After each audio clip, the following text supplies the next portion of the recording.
For tonight, we just want you to look into each other's eyes. See you next weekend. Thanks for coming to date night. I love the social satire of The Simpsons. I absolutely love at times what they do. And they take the awkward settings, the awkward truth about life, sometimes marriage, family, spin it in a funny way that we can call entertaining. And yet in it you go, oh, yeah, that's what I thought tonight was going to be about. Each of you turn your note sheet over. Start making a negative list of the person sitting next to you. And let's see who comes up with the most bullet point. No. And tonight, here's what we want to do. We want to have some laughter. We want to be very open. We want to be very vulnerable. We want to welcome all of our campuses that are watching right now, and those that will be joining us in the future, and those of you, the three of you that this will be forwarded to and said, you may want to watch this. And just all of us right now, just take whatever you thought this was going to be about and just kind of set it aside and go, hey, we can't cover everything about marriage. We can cover just a small part of relationships. And in that, realizing we have people that are dating. We have people that are single. This was open to everyone to look and take a deep dive into relationships. And yet there's a famous English writer from the 1700s. And I say that as if I know English writers. Do you read English writers? You could have stopped it. Do you read? And I had to look up, what was this guy doing? What was he known for? Oh, he was an English writer. I've always known the quote, and I love the quote, and I put it there on the top of your page, and that is, people need to be reminded far more than they need to be instructed. And that is where we want to start tonight, and I hope you understand that helps us lower this bar a little bit. What we want to do is remind you of some things. If tonight you're coming going, man, I need some new marriage stuff. Man, I want to hear some stuff I've never heard before on marriage. Man, I hope they give us some stuff relationally that just kind of, wow, I mean, how'd they come up with that? You realize that of every campus that we're watching this at, and here in live, there are not tables in the back with books authored by Amy and I. There's no DVD series that we're selling. There's no online program that Amy and I will walk you through. Amy and I have not authored anything. We've never come up with anything that is new on our own. There's nothing in us that you've come and go, man, I want to be instructed on some phenomenal wisdom of marriage. You've come to the wrong place. What you've come to is this incredible woman who's been married to a very boneheaded Homer Simpson type of a guy for 26 years. And yet in those 26 years, dating before that for Almost two. Almost 2 years. So we're approaching 30 years of relationship. And to this day, I will tell you, and I hope every single one of you disagree with me and will fight me on this. But this is the best marriage I've ever seen. And this is the best marriage I know of today. And Amy and I would both say we agree on that. I don't know anyone that has a better marriage than we do. And it's so fun to be able to say that because I realize it's nothing that I've done. It's 90% her, 10% God. No. I get a 0% on this entire thing. I was just the victim of circumstances of grace and mercy on both sides. And so a lot of what you're going to get tonight is train wreck. A lot of what you're going to get tonight is let me tell you how we screwed up big time. A lot of this is let me tell you how we've worked through this. And a lot of this, if there's anything that you go, man, that was good. We ripped it off from someone who was smart and someone with a lot of experience. We may have packaged it as ours, but this is nothing that you're going to be instructed on. We hope two things. We hope you walk out of here tonight in whatever campus, whatever venue, whatever setting you decide to sit and watch this and go, that was nothing new. And secondly, we hope you go, man, I needed that. And there's some work I got to do. And we're going to be better because of that. And that's our hope. That's our goal for who we are, what we're doing, and how we're getting through this. One of us gets really excited when the lights go on and then the lights out there go dark and the crowd comes in and sits down. And one of us gets terrified. One of us around 3 o'clock today started to change drastically. Started to second guess everything in life. Started to second guess not talking about marriage but being married. Started to second guess why we say yes to things. And we're not going to tell you which one of us is who. Yeah, we want you to guess. Yeah, at the end, we'll see if you can guess. There'll be a game on this. But I do that just to set up and say thank you. This is way out of your comfort zone. This is way out of your passion, your desires. But you do this because you love marriages. I do. I love people, not just marriages. But I love you guys. And I want to be able to share and be able to let go of everything else that I'm afraid of and just be here to say God is powerful and God's going to work in our marriages. And so he has done great things. So what are you afraid of? Everybody's staring at me. Everyone look this way. Here's the problem. Everywhere I go with you, everyone looks at you. No one looks at me. So yeah, what else are you afraid of? Saying the wrong thing. We didn't rehearse any of this, No, so we this didn't. is fun. You're the one that said you raw have fears. Material. Yeah, okay. And this is what she's afraid of. I'm afraid Yeah. of standing next to you in front of a crowd and you go way And off you script. ask me questions that I have no clue what to say. That's awesome. Can you pray for us? Yes. And we're going to start. We're going to jump in. God, thank you so much for bringing us here tonight. God, we know that you have ordained this. We know that this is not a surprise to you. And God, that you are so powerful to be able to work in marriages that you have created and blessed. And so I pray right now, God, that you would give us the words to say, that these couples would walk away and everybody that's here today would walk away with words that you've spoken to them, not with our words, but with yours. And so, God, thank you for our time tonight, and thank you for our time to dive into this. We love you and thank you in Jesus' name. Amen. Amen. Thanks, babe. So here we go. We're going to give you 6 tips, and we realize that in this crowd and all those that are watching and beyond, we are spread across a wide spectrum of where we are relationally. We realize that we are singles that are looking and wondering, is singleness a call on our life or a curse? And how do we debate that? Is this something God has led us into, or is it something we're hoping for a great relationship, and we're here to get some tips on it? We are here new in relationship. We saw friends that walked in the door, and we won't point them out, that have been married very short time. This is probably part of their extended honeymoon. And I look across and go, wow, some of you have been married a lot longer than us, and you should have the mic. We realize we have marriages that are in a great place. And even when I say, in all honesty, this is the best marriage that I know of, you shake your head and go, I got you beat, sucker. Man, we got you beat, and I'm glad you're here. And we got marriages that are in here wondering why, because this is a hopeless routine. Because of where you're at and what you've gone through, there's nothing anyone's going to do or cover in 2 hours that's going to help your marriage. But he said, or she said, or someone said, you should go. And even on the ride here, you don't know why. And you're sitting here, and we get that. So we're going to give you 6 tips for whether you're just trying to find a spark, and is there hope in something that's hopeless, or 6 tips in the midst of a raging fire and relationships that's going on, and how to fan that flame. And the first thing we want to do is just level the playing field, and that is simply this. Great marriages aren't trouble-free. They simply deal with trouble well. Great marriages are not trouble-free. They deal with trouble well. And there's a couple reasons we want to start there. One of the reasons we want to start there is because there's this fallacy that you're going to look at other marriages and go, well, they're good. Man, they're fine. You know, they don't have the conflict. They don't have the trouble. They don't have that struggle. And I'm like, are you kidding me? How many other couples really know your struggles? Not many. Why? Because we're great at hiding it. We're great at putting up a facade. And trust me, you have no idea what's going on in other marriages and other couples. And if you know of couples and go, man, they have a great marriage, here's why. It's not because they're trouble-free. It's not because they didn't have conflict. They had learned by God's grace and over time, here's how we deal with trouble. Here's how we deal with conflict. And that just kind of levels that playing field. If you have a marriage that's full of trouble, it doesn't mean you're in a bad marriage. It just means you're in a marriage. You get that? If you got trouble in your marriage, it doesn't mean you're in a bad marriage. It just means you're married. And that's biblical. I love 1 Corinthians chapter 7. It's somewhere around 27, 28. I should have looked it up before I got on stage. But Paul is writing to the Corinthians, and he goes, look, in our present times with persecution and all hell is breaking loose in the Roman Empire. If you're single, you may want to stay single. If you're married, stay married. But listen right now, for those of you that are thinking about getting married, I just got to warn you. Be careful if you get married, because those who are married, much trouble will come into your life. And I'm like, yeah. That's got to be on coffee mugs. God says marriage is trouble. Circle, highlight, underline. And every morning when you're sitting in a crowd, you're like, you're biblical. You are going to deal with trouble. And it's not that there's trouble and conflict that's hit your marriage, and how come others haven't, and they don't deal with it. No, they've just dealt with it differently. They've just dealt with it well. And so many times we get into troubled spots or bad marriages, and we get into a place where we have 3 options. Well, I'm just going to get a divorce. Tonight we're not going to talk about divorce. I'm not going to be one that's going to encourage divorce. There are biblical reasons for it. But tonight's going to be, nope, I think there's a lot of steps before you get to that point, people. But here's the reality. Second choice is, keep doing what you're doing.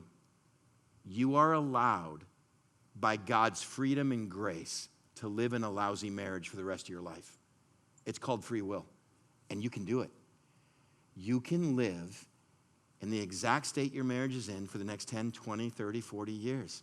And I think if we wanted to be open and vulnerable, we can all share examples personally, family members, friends that go, they've been in a miserable marriage for 10, 20, 30, 40 years. You are allowed to do that. And I find that is a choice a lot of Christians take because of this Judeo-Christian ethics, God's word, obedience, biblical guilt about divorce. And so what do? You stay in a really, really bad marriage. Because what's the other option? Get a divorce, and I'm not supposed to get a divorce. And people, there's a third option. And for those of you that are in that part of the spectrum tonight, here's what I'm going to encourage you to do. We want you to find a new marriage. That's good news. Bad news, it's with the same person you're with today.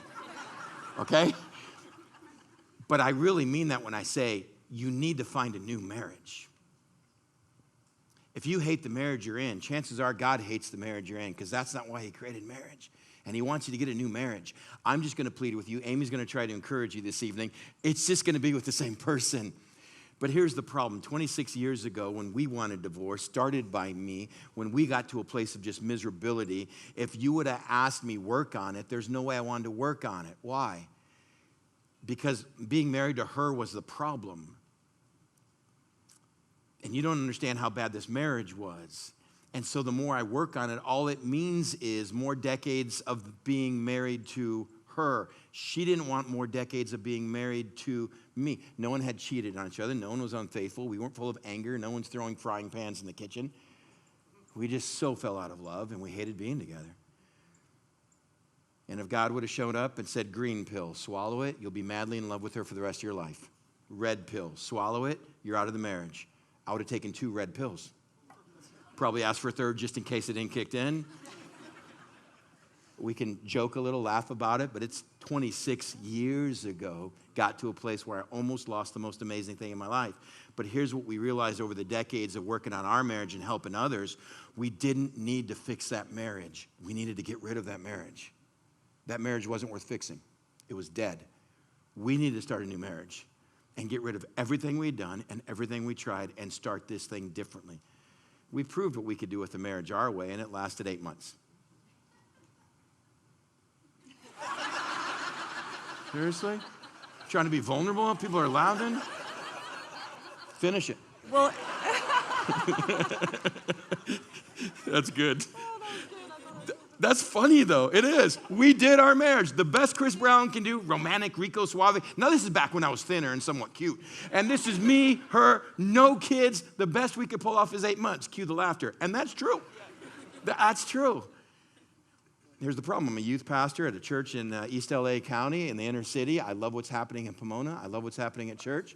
It's a big Baptist church. All you need to know is if a Baptist youth pastor gets a divorce, he's no longer a youth pastor. That's all you need to know for the point of the story. So I can't get a divorce. But I can't stay married to her. Because I'm going to work on a marriage that's dead and unfulfilling and lifeless, or get a divorce. There's a third option. Get rid of that marriage. Start a new marriage.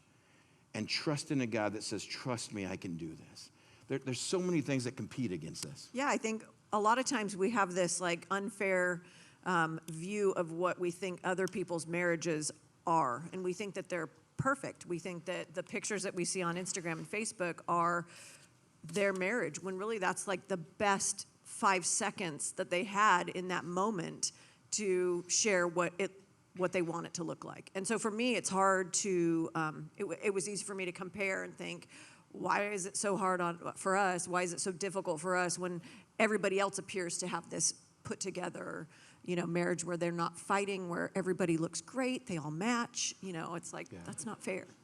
And I don't mean to put down your social media account, because I'm sure you're amazing, but we have really got to understand social media is fiction. So before you go to bed and you're looking at what your friends do and you're looking at what your friends post or what your peers post or whoever you're following post, you have to understand I'm reading and looking at fiction. You realize that, right? And you can prove it by what you post on social media. Have you ever taken a picture and said, that's the one we're posting? No. How many of those did you click? And you looked up, nope, let's try it again. Kids, smile. Kids, smile. I swear to God, no one's eating Happy Meals. Let's just smile. And you finally get everyone in the van and say, oh, family fun day. And then what do? Then you got to filter it. Then you got to change the lighting on it. And then you crop that thing and then you put it out there. Here's the problem. The rest of us are home looking, going, "God, another perfect family." You don't know how many threats happened in that car. You don't know how many tears went on. We see 1 second, one photo, a fabricated, touched up photo, and we assume what the other 23 hours and 59 seconds are in their marriage, their vacation, another 4-day weekend, and it's fiction. And in the last 20 years, we found a greater pressure put on relationships because we are consumed with fiction and we're calling it reality. We know there's reality TV shows that are fictional, but we forget our friends are giving us daily what we consume that are reality fiction shows about their life. Most of you don't have honest accounts. Most of you, their alarm doesn't go off, and the first thing you do is grab a phone and just hit a picture and just put, "That's what I look like." Happy morning, because you're like, "Oh, God, no one's going to see that picture." Most of us don't go, "What's that?" "That's the back of my husband walking away." "Why?" "Just walked out on another dinner with me." Well, we don't laugh at that, do we? Why? Because we don't post it. We can't share it. And so we've got this understanding where even biblically, great marriages are going to be full of trouble. We've got a misunderstanding that our marriage is full of trouble and conflict. Other people have great marriages. Look at their great marriages. It's always been an assumption. Now we have proof because of social media, and now we have dug this hole of there's something wrong with my marriage. There's nothing wrong with your marriage when there's trouble and conflict. That's due to the fact that you're married. You married a fallen, broken individual. You did. And they come from their own family of origin with their own issues and their own baggage. And so do you. And the Bible says the two of you are going to come together and make one. And you're like, "Make one what? What do you make with these two ingredients?" And God goes, "Trouble." A great marriage will be full of trouble. Congratulations, you have it. There's nothing wrong with you. The trick is, now what do we do with the trouble and how do we manage that conflict? So the second thing is how we do marriage is far more important than who we marry. How can you say that? Well, Because I wrote it. yeah. I realized don't ask questions when that's supposed to be a question there.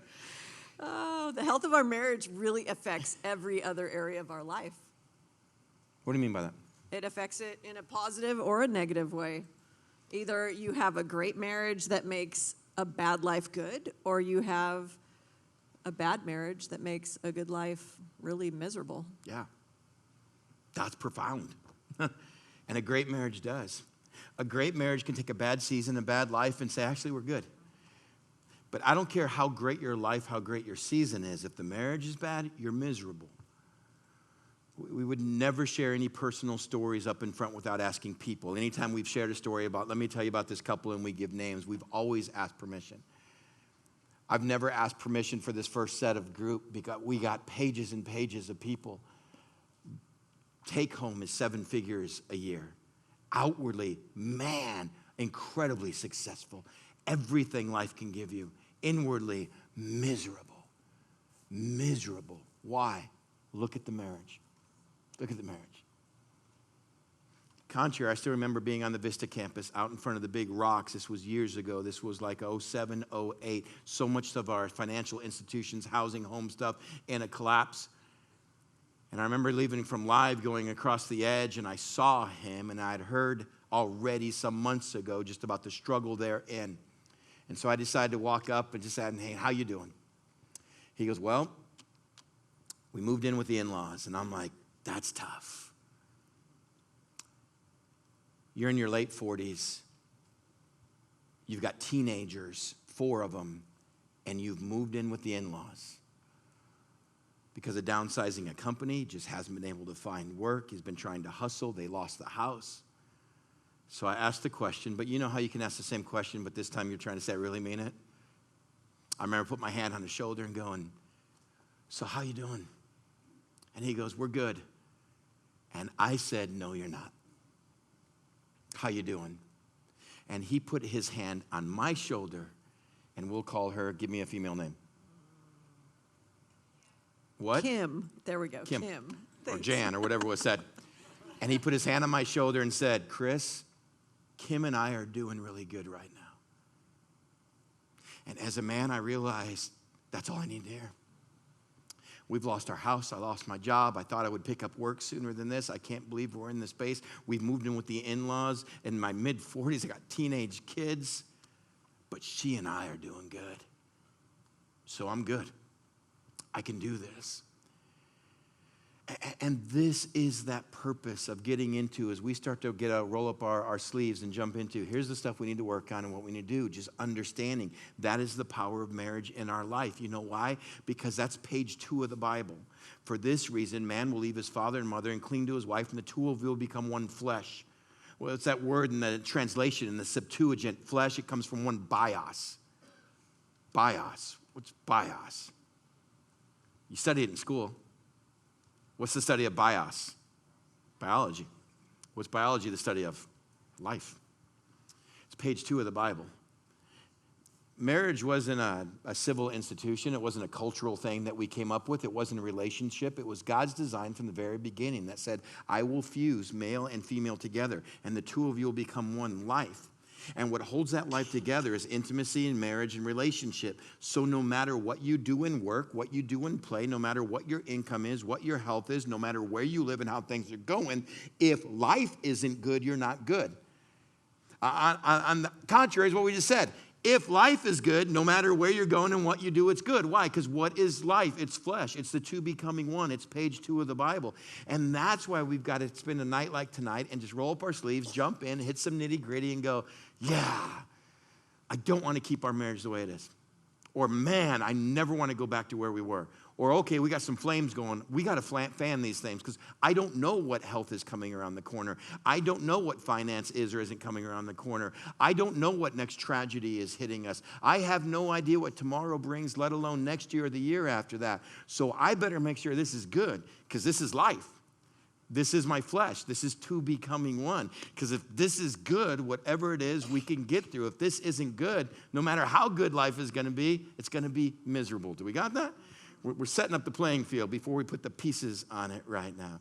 So how we do marriage is far more important than who we marry. Let me take a time out in singles. I talked at the Jordan, our young adults group, some months ago. And I used to say this, who you marry is going to be more important than breathing.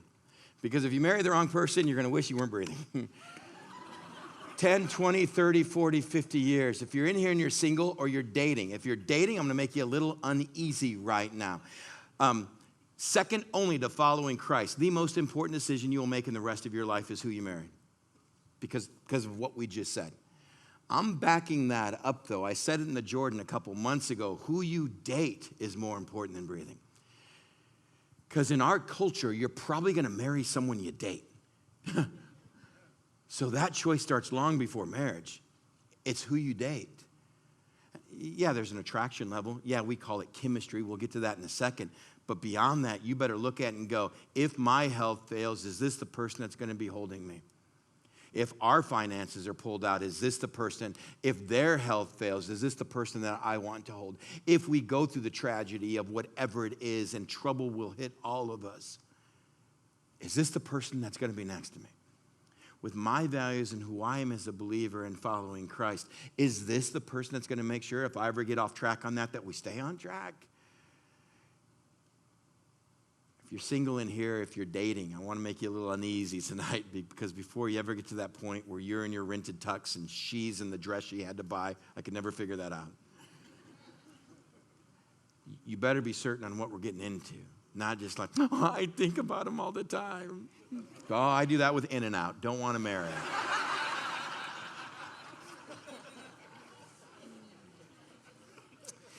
Let me stress this one more time before we jump into the how-tos on this. If someone told you you get one vehicle for the rest of your life, one car, and that's your only transportation for the rest of your life. Once that car breaks down or once you wreck it, you don't get another car and you can't use someone else's car, there's no public transportation for you, you will walk the rest of your life. It is this vehicle and that vehicle alone. How would you treat that vehicle? If I told you, you get your Honda minivan, that's an 07 minivan, it's got 230,000 some miles on it. It's an 06. Oh, it's an 06. Somebody's counting.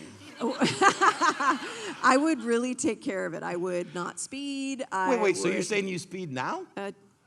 Occasionally. Okay. Once in a while. I try not to. Yeah, I would like get oil changes before I was supposed to. I wouldn't wait till the check engine light came on. I'd probably take it to the, mechanic and say, "Hey, can you check it over? Can you make sure it's okay?" I wouldn't wait till things would break. Why?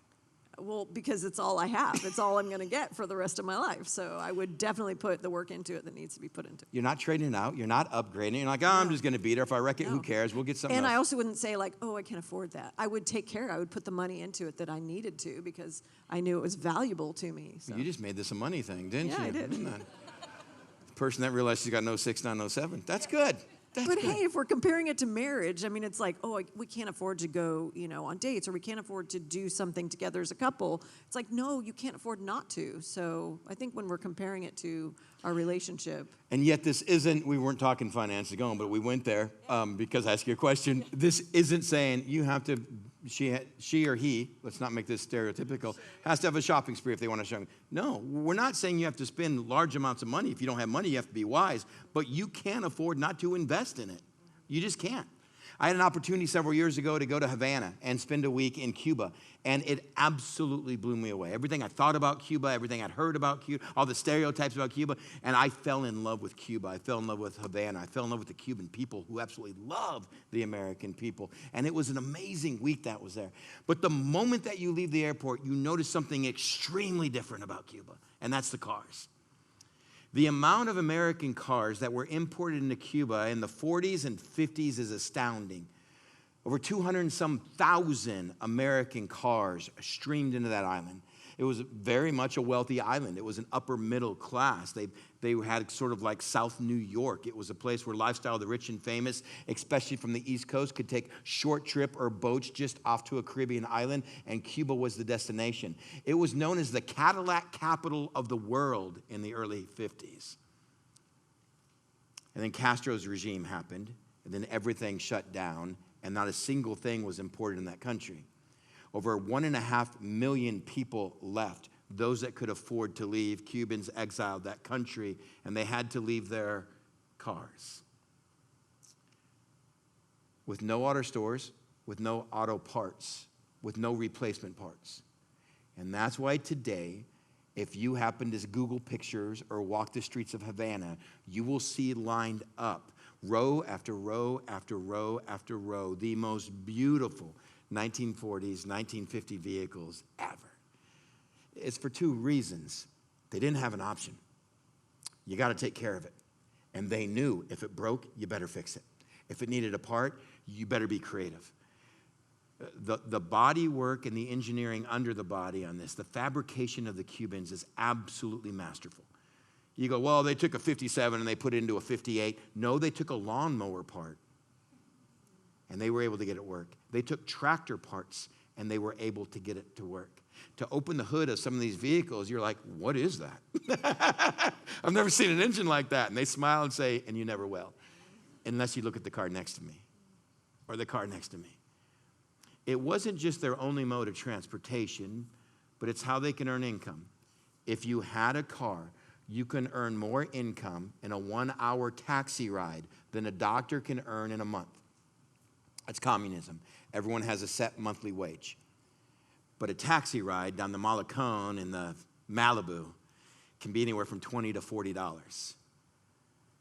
You earn $32 a month as a salary. So those cars were everything. Everything. And it shows.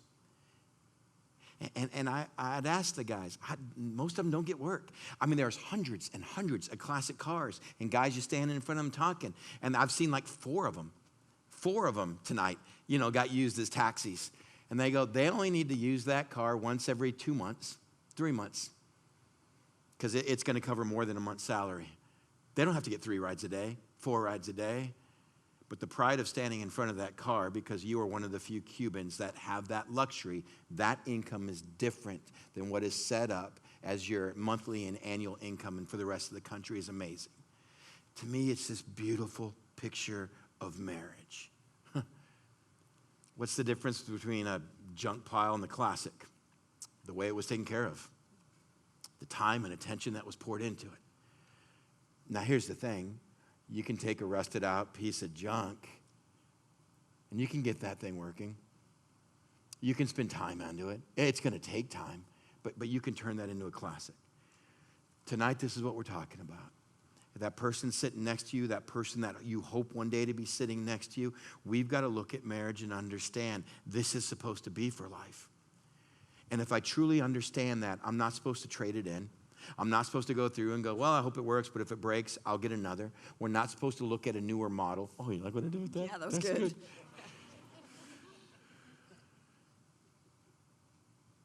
This is what I'm supposed to have next to me for the next 10, 20, 30, 40 years. How's that change the amount of time, effort, and the priority then that we put into it?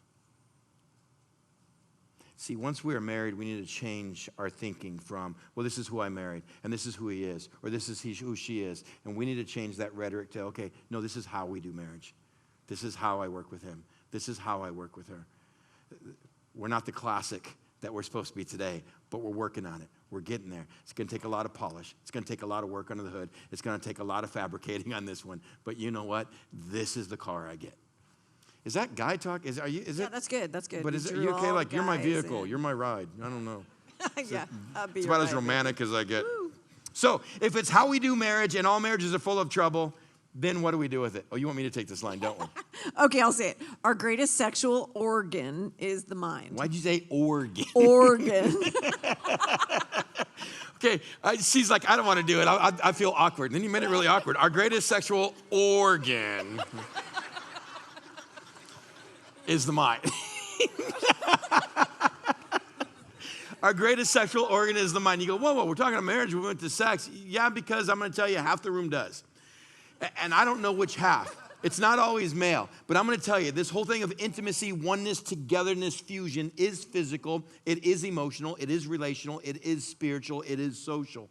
But we got to understand then, what's the most powerful thing we have? If marriage is that important to us, the greatest sexual organ you have is the mind. And for some of you, you're just like, oh, that's really encouraging. Others, you're now really discouraged. You're like, I don't even know what that means, but I just thought that was funny. We have a systemic problem in the American society where everything is about emotions and feelings, and it's a heart issue. And therefore, the problem with our marriage, they're heart issues, they're love issues, there are feeling issues. But really, the problem with your marriage is a mind issue. It's not a heart issue. If you just look at what those two organs do, the heart simply just pumps blood. That's it. It's not even the source and core of feelings and emotions.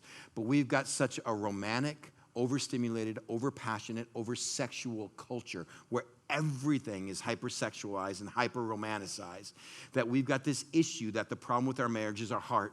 It's his heart, it's your heart, and let me promise you, and we're going to show it now for the next 28 minutes on this, like I know we can time this, that the problem with your marriage is an issue with the mind, it's not an issue with the heart.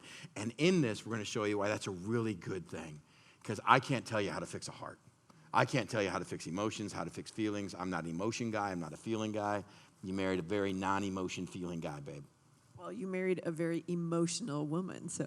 Amazingly emotional. And of the entire term. She's got enough emotions for both of us, and I got enough care less for both of us. And those two things don't work real well. And what we found in our marriage and what we found now in the last 32 years of me doing in ministry, even before we're married and working through it, is going, oh, these aren't heart issues. These aren't emotional issues. These aren't love feeling issues. These are the issues of the mind. Okay, that we can wrap our mind around. That we can get in and fix, and we can do something with. So as I said in the beginning, Samuel Johnson, famous quote, people need to be reminded far more than be instructed. Samuel Johnson, not Samuel Jackson. He's got other quotes that are brilliant, maybe great in a marriage conference too, but we can't show those in church. So I'm going to remind you of something that I try to do every 2 years at North Coast Church in a weekend sermon. If you've been through our marriage class or the pre-marriage class here, you've seen this. This is a little love wheel. It's a diagram that I picked up before we were married. It's this understanding that I get to wrap my mind around. That's it. And some of you go, oh, I know this. I've seen this. You can check out for the next 8 minutes. But here's what I'm going to encourage you. I wish all of us would go through this 3 times a year. I think if our marriages went through this 3 times a year, we'd be a whole lot better. Because just this simple circle that I'm about to draw is a reminder and go, yep, that's it. Man, does that explain a lot of who we are and what we're doing today or who we're not today and why. And it comes from a geometry axiom that says the whole is equal to the sum of its parts. In other words, when we talk this thing about intimacy, sex, love, there's so much that goes into it. And there's not a way really of defining it. There's so much. And so here's what I'm going to do. If you've done this with me before, just be quiet, watch, grin, and be once again relearned. For the rest of you, it's going to be a group thing. For those of you in other campuses, shout out, give me answers, and I'm not going to hear you. But play along. It's going to be great. This should go up on the screen ahead of us too. And here we go. The first thing we start then is with the whole. Nice. Good job, babe. Good job. Come on. Now, she's an artist. Her artwork is amazing. I'm sorry. That's maybe the best piece of art I've ever done. Like, that is the most roundest circle I have ever drawn in my life. Let me just take care of the little, bam! Man, I impressed myself. I don't do that much. Here we go. Joe Green, keep comments to yourself. So here's what we're going to do. We're going to dice this thing up because the whole is equal to the sum of its. And I want your answers, not mine. At the end of this, I want to show you what you already know, but you've forgotten. I want to prove to you that innately you already understand everything you need to understand about love, sex, and intimacy. You've just forgotten to apply it, and you've forgotten that you know it. See, when I put my answers up on the board, and at the end of this trick, you're going to be like, oh, he suckered us. Your answers, not mine. If the whole is equal to the sum of its parts, then I ask you, so if you're going to have a great marriage, if you're going to have love in a marriage, how do you define that? A great loving marriage has to have an element of what? Sex got shouted out quick. Somebody was sitting on that answer. We'll put it. Sex gets a square. What else? Fun. What? Communication. Trust. Respect. Understanding. Laughter. Date night. What's that? Hyphenated? Date night. One word. What else? Sacrifice? Someone's saying something, big, deep voice back there. Respect. Respect. Did I have it? Oh, I just spelled it wrong. Respect. I'm going to put a little spelling circle up here that I can hit. What else? Honesty, compassion. Hold on. What else? Patience. That's what you needed right now. Yes. Forgiveness. Great one. Yes. Booze? Oh, food. What's a great marriage love need? Booze. It's the only way we're getting there, buddy. We're getting there. Food. We'll throw food on the board. I thought booze was kind of a weird one just to shout in church. I could see sex. It's in the Bible, but booze. What else? Prayer? God? I thought I heard someone say fish, but that wasn't right. Prayer, God, fish? Is someone saying fish? Grace? Compromise, faith. This is love. That's good. Compromise, faith. Did I have that on there? Faith. Praise. Commitment. How do we leave that off the board? We got booze on there before commitment. Commitment. Prayer. Connection. Someone yelled hope. Hope. Teamwork. Teamwork. I got God on the board and TV remote control. That's too many hyphens. Okay, let's just stop right here. I think if we could get a bigger circle and a lot better handwriting, we could probably fit another 30, 40 things in there. But I promise you, no matter how many years we've done this, it's going to be the exact same outcome. You get this. You innately know this. We talk about our problems, we talk about falling out of love, we talk about the emotions, we talk about the heart issue, and we talk about our feelings, and we talk about why we're not there and why we're not connecting, whatever that chemistry is. And I'm telling you, that's not the issue. The issue isn't heart, emotion, feeling issues. The issue is the mind. I asked you. I did not give you answers. I asked you. I didn't pick out just the ones that I liked. We tried to take everything you shouted out. What did you give me? Did you give me heart issues or did you give me mind issues? Did you give me feelings and emotions, or did you give me a choice? Let's go through and do this together. You tell me, is it a feeling or is it a choice? Praise. Faith. Forgiveness. Patience. Honesty. Compromise. Sacrifice. Connecting. Compassion. Hope. That word. Understanding. I wrote it that way. I'm like, what is that? That's understanding. Choice. Teamwork. Respect. Food. That's a choice. Prayer. Sex. It has some feeling in it. Yeah, it's a choice, but if it's not a feeling, you're doing it wrong. So I'm going to give you, I want to put a star by it. It's true, that's biblical. God. Fun. I think you choose to have fun.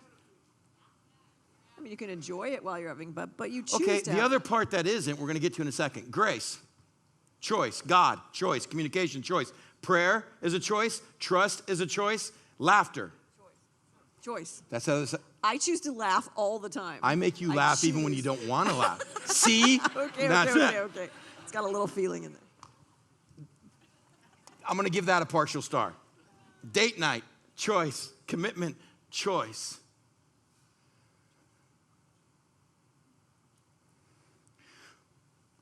What's wrong with your marriage? Don't give me your feelings. Don't give me your emotions. Don't give me heart issues. We have gotten so wrapped up in a Western civilization culture that tries to romanticize passion, our feelings. Are feelings and emotions important in your marriage? Oh, yes, but those aren't the issues. What goes in? If you're going to have a loving marriage, you need what? And you told me, choice, choice, choice, choice, choice, choice, choice, choice, choice.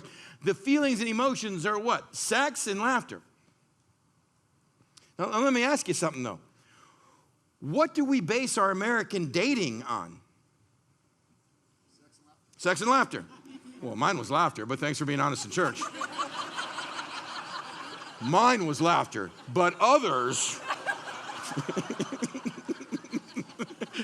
I know him. He was totally honest. And so that's what we base our dating on is what?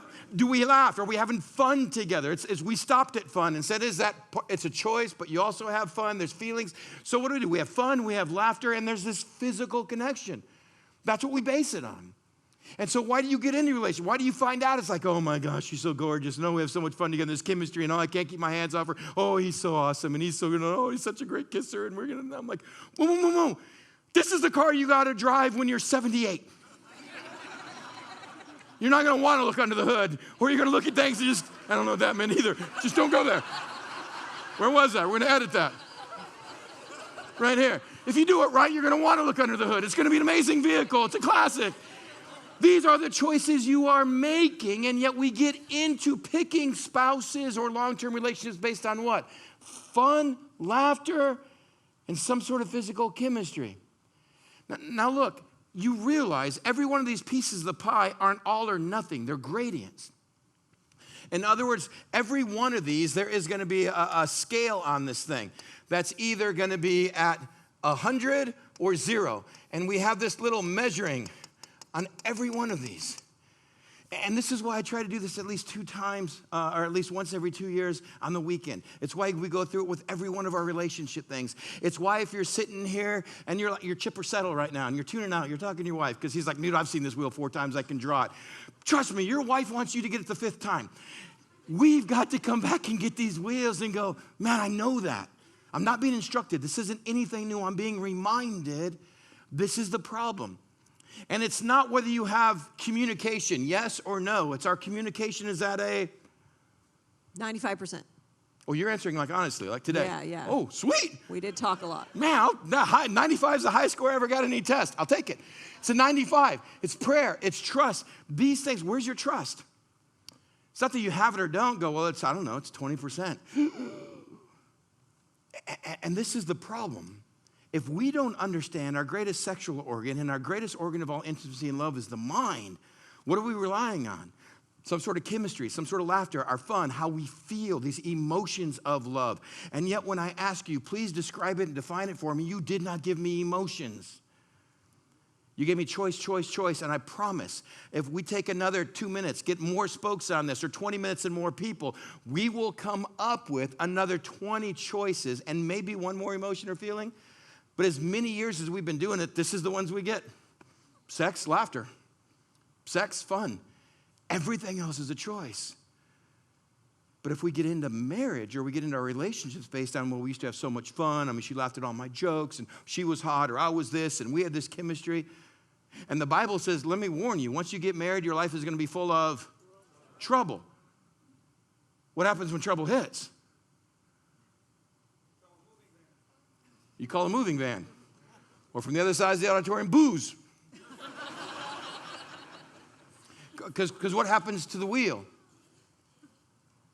All I got to do is do something stupid. And next thing I know, we had issues on when I used to call and say, I'm coming home. Yeah, I used to say, you'd call and say, I'm coming home, and I would start like preparing for, you to be home for dinner, and our kids would be waiting, and we'd be small. sitting. They were small at the time, and yeah, we'd wait and wait and wait. Sounds like I was kind and considerate. Yeah, you called, but then you didn't show up. So that was the problem. What do you mean I didn't show up? Like I never came back home? No, you just didn't come back when you said you were going to come back. And this became an issue, especially with young kids. Hey, babe, I'm on my way home. And we live 4 minutes from the church. And 10 minutes would go by, 20 minutes would go by, 40 minutes would go by, an hour would go by. She'd tell the kids, Dad's coming home, so the kids get all excited, wash your hands, get tables set. And the clock would just keep ticking. Did I ever go to the bar? No. Did I ever see someone else on you? Nope. What was I doing? You were probably doing work here. Which The work of the probably all Lord. Good stuff. Yeah, the work of the Lord. Do you see what selfishness can do? Because the best intentions, I'm coming home, but to walk out of the office out to a parking lot in a church this size, do you know how many things happen around here every night of the week? I don't, and I work here. I just know something's always going on. And there's always someone that wants to stop you, and always someone that wants to have a conversation. And always, oh my God, this has got to be from the Lord. I was praying for help, and I just came in, and I can't believe I ran into you right now. My aunt has this cat, and this whole story about a cat, and they thought it was dead, but then it came back to life, but now it's really sick, and now she wants to pray. And I don't know how to tell her, I don't care about your aunt or the cat. I got little kids at home, but I have to stop because I'm a pastor and I got to be a nice guy, and I'm trying, but oh man, she's got this whole thing and she's crying, and I'm like, it's a story about a cat and her aunt. I still don't know where it's going, but I might have to go lay hands on a cat? Do I have to pray for a cat? I don't know how to get out of this whole thing. And I get done with that and I start walking out, then someone else gets me and I get home, and now I got to deal with you?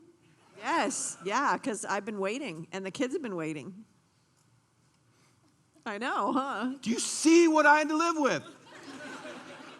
And I was clueless. Because my intent was right. I was really leaving the office at that time. Something almost always gets in the way of that. Checks had to be signed. People were waiting to talk with me, but there was meetings all day. So it's the first time they saw me in a hallway. And I wanted to stop because they're staff, and we have the best, most incredible, hardest working staff in the world. And there's no way I'm going to walk by staff that has a question or even just wants a conversation on that. But man, by the time I get home, do you see what happens to the wheel? There's no praise in the house. There's no faith in the house. I need a lot of forgiveness. Patience is out the window. Honesty, she thinks I'm a bold-faced liar. Compromise, it ain't happening because she's selfish. Sacrifice, she won't make it. Connection, compassion, no way. There's no hope. Their teamwork is out the window. I've lost all respect. Food is cold. Prayer is what she's been mumbling under her breath, and it's not a good one. Sex, fun, ain't happening. Communication, do you see what happens to the whole wheel? And when trouble hits, what's the very first things that leave a marriage? Fun and sex. Why'd you get into a marriage? Fun and... So now why in the world are you going to stay in this marriage? It ain't worth it. She ain't worth it. And I'm sorry, but this isn't the only vehicle I can get. I wish it was. I wish we'd been at work. I wish her no ill will. I don't hate her. I'm not out cutting brake lines. I just know we married the wrong person. And here's the beauty when you understand this wheel. Love is a choice. It's not a feeling. It's not an emotion. And let me tell you why that's going to be the best news. If that can ever sink into the daily part of your marriage, let me tell you why that's the best news you're ever going to hear and be reminded of. Because it means you have never fallen in love. Isn't that good? Some of you are hurt right now. You're going to get over it in just a second. You can fall into emotion. You can fall into feelings. You can fall into laughter. And you can fall into sex. But those are the first things that leave when trouble hits, and trouble is promised to hit. And our counseling center on the corner there is filled morning to night, 16 counselors, with people that want to come in and tell us how they fell out of love. You didn't fall out of love. You fell out of emotion. You stopped choosing to love some time ago. But if love is a choice, you can restart that engine. It's a choice. Oh, to restart feelings, to restart passion, to restart chemistry, that's the good news. The feelings of the heart will follow the choices of the mind. You choose to love, the feelings and emotions will gradually follow. You said, Chris, what verse did you get that from?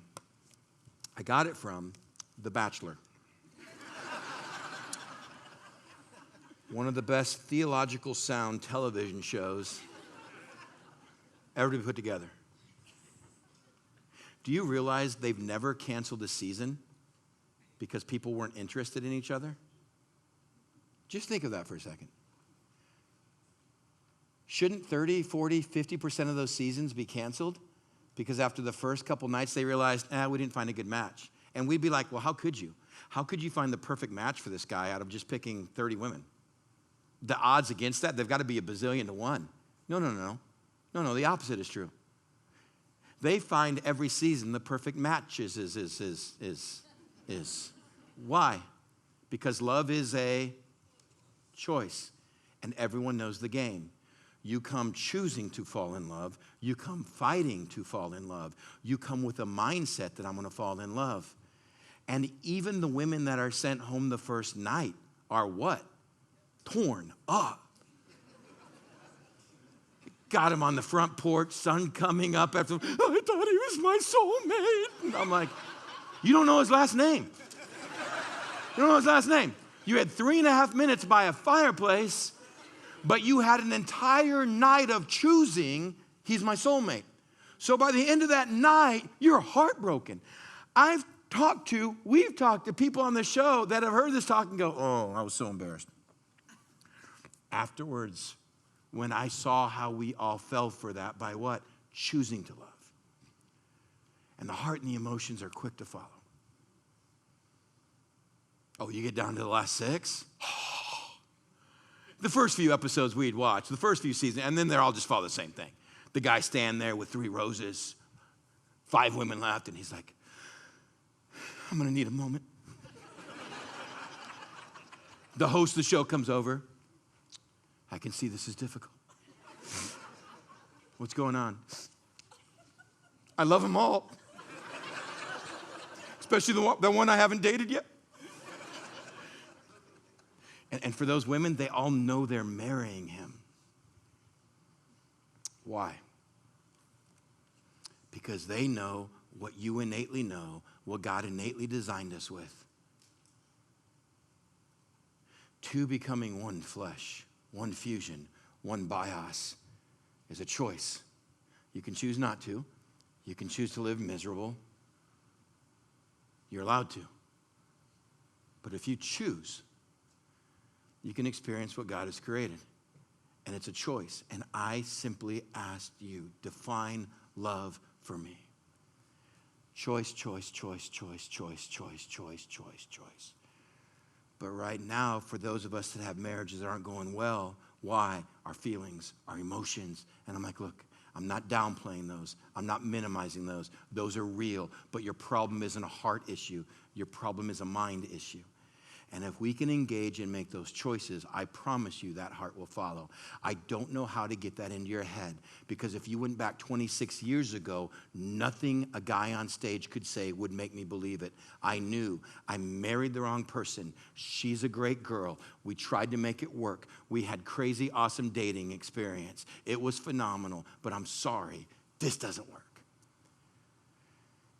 And none of your fill in the blanks are going to fix it for me, bub, because you don't understand what it's like at home. It's dead. It's broken. And what I didn't understand at that time is we serve a God who is best known for doing great things with dead things. That's what sets us apart from any religion. He's all, I'll raise my son. I'll show you what I can bring life into. Oh, promise me your marriage needs work. But it's not beyond the hands and abilities of this amazing God.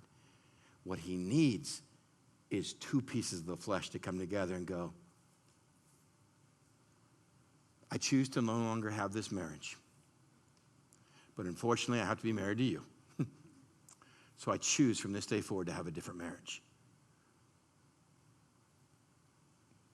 Let's put a date on a rock and put it in the backyard and say, that's the day this one passed, it died. From now on, this is our marriage. And here's what we're going to do. That's going to take work, unselfishness. We need to jump into now. What do we do with our words? What do we do with our actions? What do we do with this wheel? What do we do to create intimacy in a marriage? And that's going to come after a break of Dave Inns, Grandpapa. 10 minutes. How many? 10-minute break. 2 minutes, Dave said. 2.5 minutes. 2.5. 10 minutes. That's 5 points. A little more than half of you came back. That was good. It's more than we expected. We thought we'd move up to the front 2 rows. People are wandering in. Couple quick disclaimers as people are coming in and find their seats.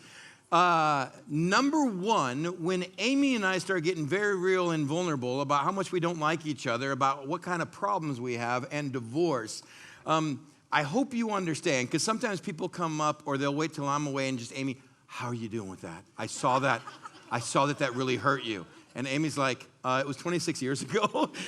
This is why we talk about it now.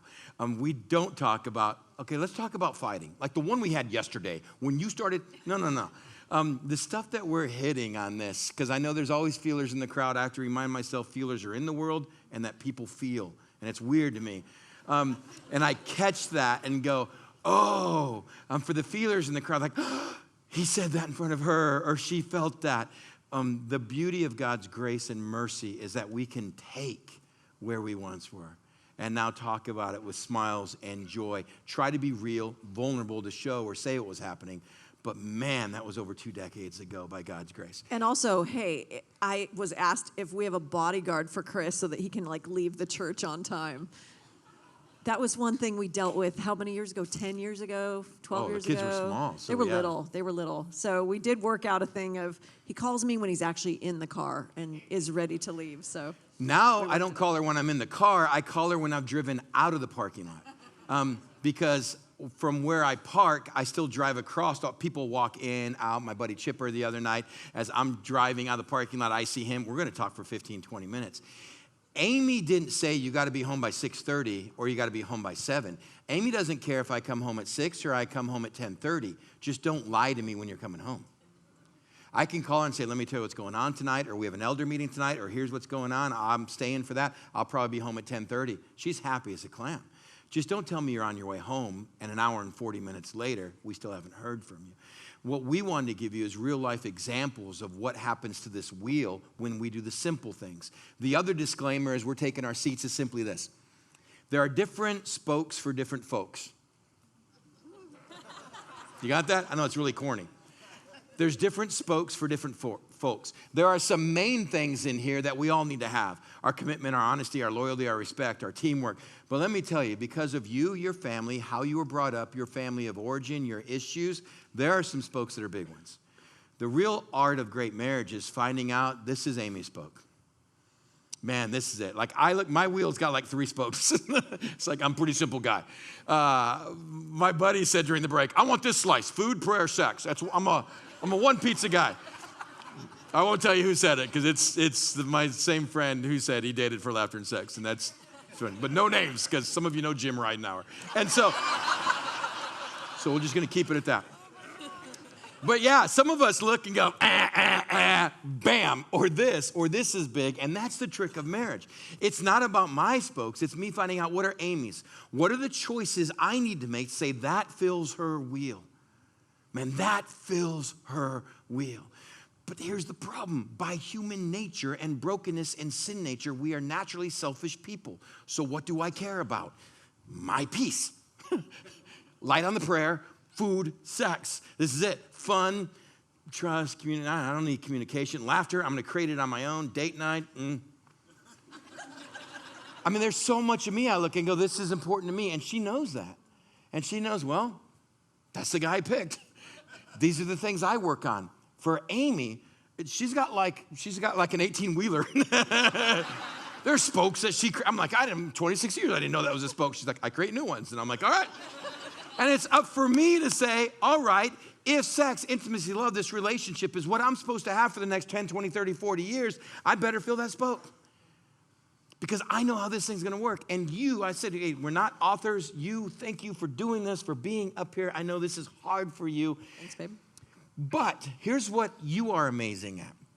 She lines her weeks up with, I'm meeting someone for coffee, and I'm meeting someone else in our backyard at 10.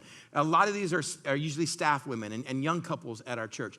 But you look at Amy's calendar, and it is filled just meeting with wives and spouses. She is now for 10, 11, 12 years taking a group of women an entire year through a book called Love and Respect.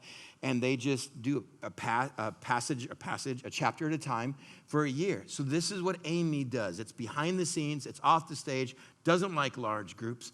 Doesn't like crowds. But man, it has given you now, over the last couple decades, wealth of information on, here's what women are struggling with in marriage. And when it comes to this wheel and understanding its choices, what are you finding? Here's a big one. In our church, real life. Yeah, obviously every marriage has things that they need to work on, but I would say there's a big percentage of women that struggle with just their husbands and the way they communicate, or the way that they are a little extra, like they try to throw the humor in there, and it's more like sarcasm, it's more like hurtful, and they don't even know it. So it's one of those things that's like, because we're being fun, we're being funny. Yeah, I mean, I married a guy who's very, sarcastic. That's his love language and gift and spiritual gift and all that. So why are we talking about it? So we're talking about it because I think knowing the appropriateness for it is something that can help couples in their ability to be able to relate to each other and in the health of their marriage. How they're talking to each other and how they're having fun and laughing together is such a huge part. But sarcasm brings the fun and laughter. You would think so, but actually... I do think so. But actually, listen to this. Sarcasm has the power to destroy our most precious intimate relationships. Like a sinister virus, cutting remarks infiltrate communication over time. They raise defenses and ultimately damage all hopes of healthy intimacy. Love and connection require kindness and respect in order to flourish. Regardless of the person or the situation, there is truly no upside to such toxic negative behaviors. Ooh, ouch, ouch, ouch. Don't clap. Indeed. Bunch of men are clapping. If you're at another campus, men are clapping in the room. Indeed. Wait, there's absolutely no upside to this toxic communication. Yeah, that's what I'm going to keep reading. Indeed, when this sarcasm... isn't the Bible. Folks, this isn't the Bible. It's not in the Bible, okay. When sarcasm and its harmful bedfellows are brought into the most sacred of all environments, home and marriage disaster is on the horizon. All too often, a sarcastic remark is defended with phrases such as, you're just too sensitive, or what's wrong with you? You can't take a joke? Such comments sidestep the underlying issue. It's not that the recipient of the comment is too sensitive. It is that the speaker is not being sensitive enough. It's not that the listener can't take a joke. It's that the speaker is disguising hostility beneath the veil of a joke. Those engaged in such cycles may not realize that they have become habituated to insults and sarcastic jokes that, although seemingly funny in the moment, come at the expense of others. When this back and forth occurs over time, the toxic communicator often increases the negative behavior, and the recipient may respond with retreat, similar attack, or passive-aggressive behavior. Deep emotional connection and the bonding that results cannot grow in such an environment. Kind of scary, huh? We should have taken the break now. As one person told me, his sarcasm makes him feel protected in his cage. But his sarcastic comments alienate everyone. In the end, he is so alone, he just doesn't want to see it. Simply put, sarcasm shuts down people. It shuts down safety, and it shuts down an intimate connection. And this is from a PhD, Dr. Carla Mary. It's a great author, great clinical psychologist, a great piece on sarcasm. Mm-hmm. You know when I found this out? The Bachelor. No. My first few years in youth ministry. And before we were married, we started dating and engaged through my youth ministry career. But before we met, before we're dating, we're doing youth ministry. And there'd be times I'd be, kids are just coming in. I'm walking through the room. Things are happening. Next thing I know, there's some people crying. And I'd always, why are those girls crying? And inevitably the response was, well, you walked by. And I'm like, what? Because sarcasm for me, and I joke about it sometimes on the weekend, and just realizing I got to be careful what I say there, because am I condoning one of the most critical behaviors that's going to hurt your intimacy and love in a relationship? Because sarcasm for me was a way of life. It was a language of love. It was a showing of acceptance. You see, sarcasm is a learned trait. And it's going to come from two things. It's going to come from your family of origin, and our culture applauds sarcasm in a variety of ways. My family shows love by ripping on each other and by joking with you. And if you're not made fun of in my family, don't go, hey, I'm good. I think your family loves me because no one's making fun of me. Because our family goes, no one likes you. And we just grew up with a bunch of idiot brothers in West Texas, a dad that was very quick with humor, an older brother that was just hilarious with laughter, a mom that was more of a Midwest farm girl, ER nurse who could take it with the best of them, and we just grew up in a family where you would come to my dinner table, and my friends would always want to have dinner with us because they're like, man, your family's a circus. And it's nothing but laughter and hilarity and people being shredded, and just that was it.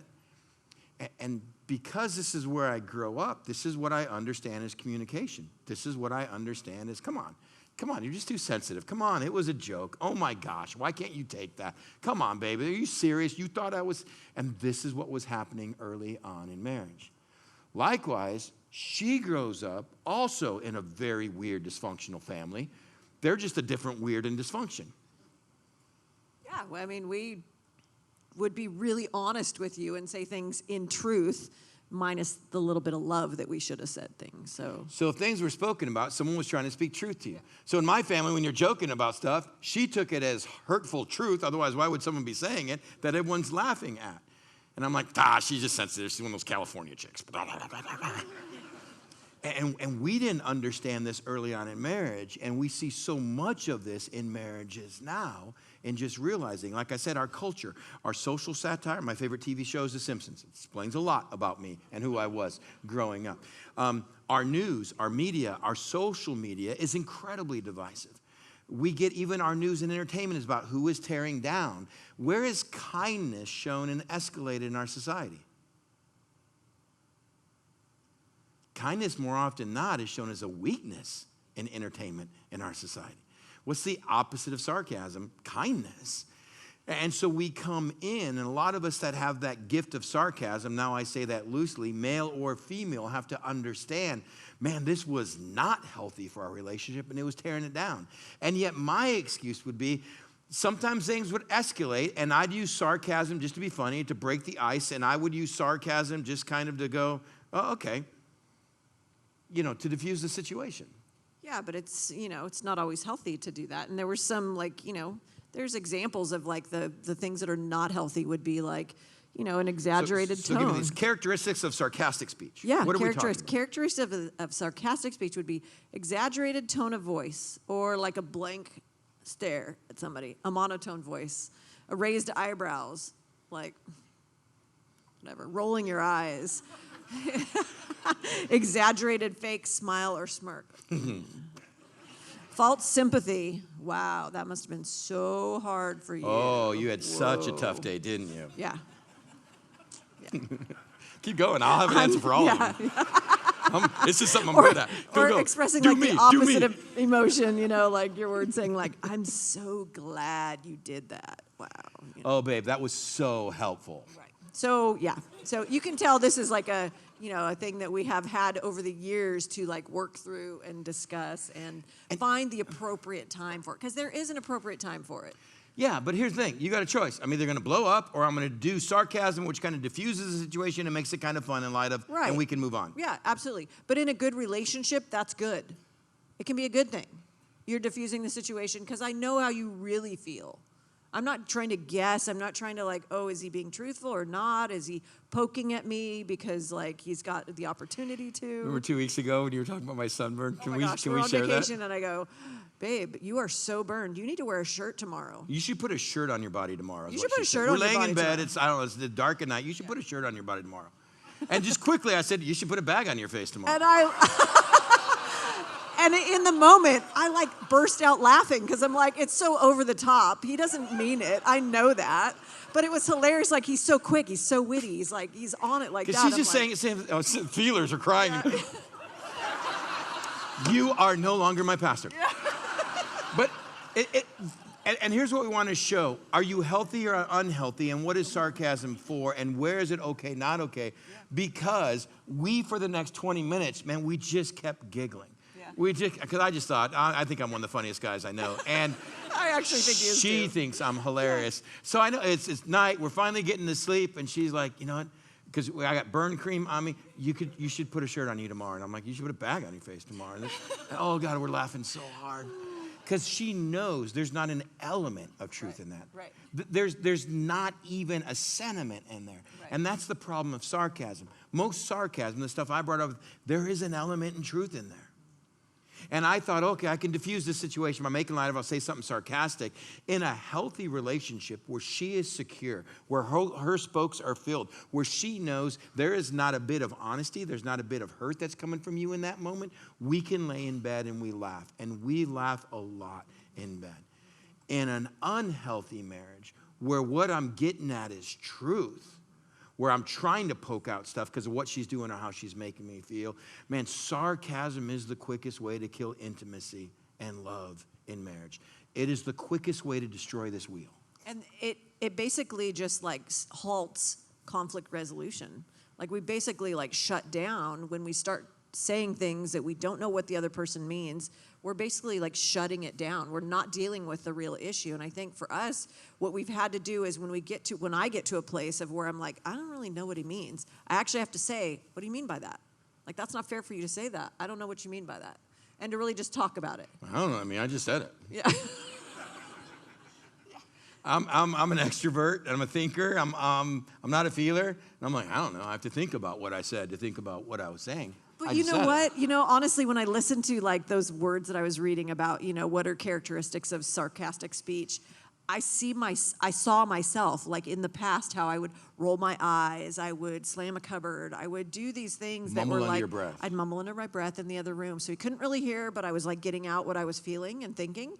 And then from the other room, I'm like, I can still hear you, because that's just a fun thing to say. Yeah. So I mean, I see myself doing that in that almost like passive aggressive, I'm trying to make a point but not actually say it. So what we've done is through the years we've said, hey, what do you mean by that? And not allow the other person just the freedom to do whatever they want. And so here's what we did. We just did a little list of, okay, so what do you do? You've got toxic communication in the marriage. Whether it's sarcasm, whether it's the passive-aggressive stuff, and you go, this is the core of our marriage. This is killing our wheel. It doesn't matter. We can have a good day, stuff's going on, then something's going to come up, you're going to say something brings up, and it's just like, man.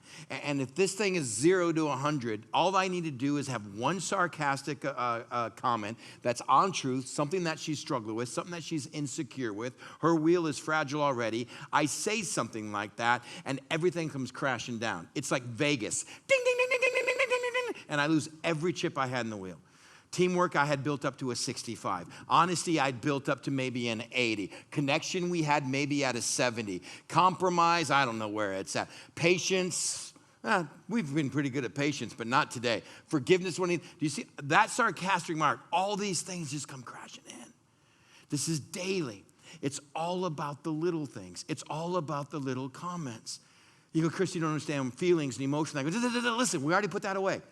Oh, they're huge. They're a big part of marriage. But your problem with your marriage isn't a heart issue. It's a mind issue. It's a choice issue. It's not a feeling issue. Let's work on the choices, and I promise you the bachelor and bachelorette will come. I promise you, when you set your mind to, I'm going to fall in love, and this is what I'm doing, I promise your heart will be there. What we've got to do is get back to the mind choices. So here's what we did, what to do. We've got 6 things we didn't put in the note sheet, but we just kind of wrote down. Yep. How do you work on the bad communication, the sarcasm? How do we make this choice? Number one, realize and understand what it's costing you. You know, our words are so powerful and they're dangerous. They can either build up or they can tear down.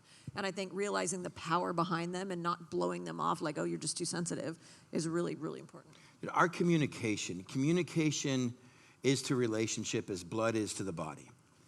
And words are like a scalpel. They can take a life or they can save a life.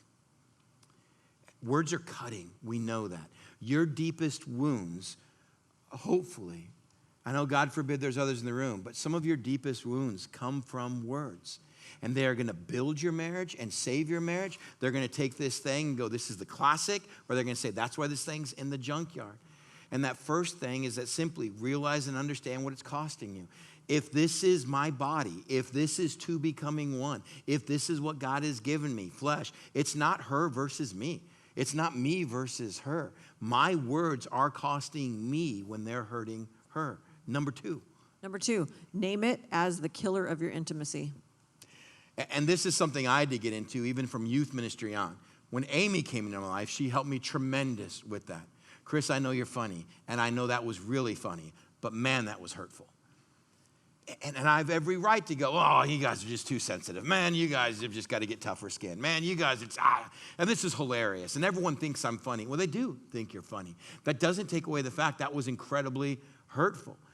And so I had to come to the point of number 2, realizing this is the killer of intimacy. This is the killer of my ministry. This is the killer of my marriage. I can't say, oh, this is my way. This is just fun, because then it's always going to be around. I have to stop and go, sarcasm will be the end of me and my ministry. Sarcasm will be what kills this marriage. I better learn to get a control of before I just pop off and say it, because it comes so automatic. It was taught to me by the time I was in diapers, and it was applauded. And it was laughed at. It's what made me popular in school.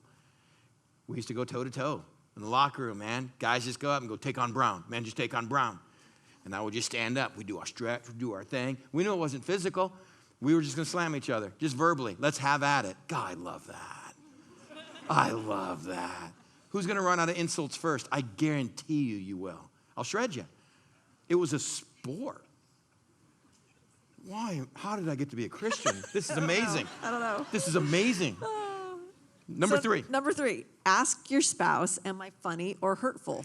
And, hey, if your spouse is not, willing to move to that maturity and ask, or if you're not a safe person and they're afraid of the backlash they're going to get from you, they might not even want to ask. So... Because if it's been so toxic, yeah. Now I can ask, okay, you tell me. They talked about it tonight. Am I funny or am I hurtful?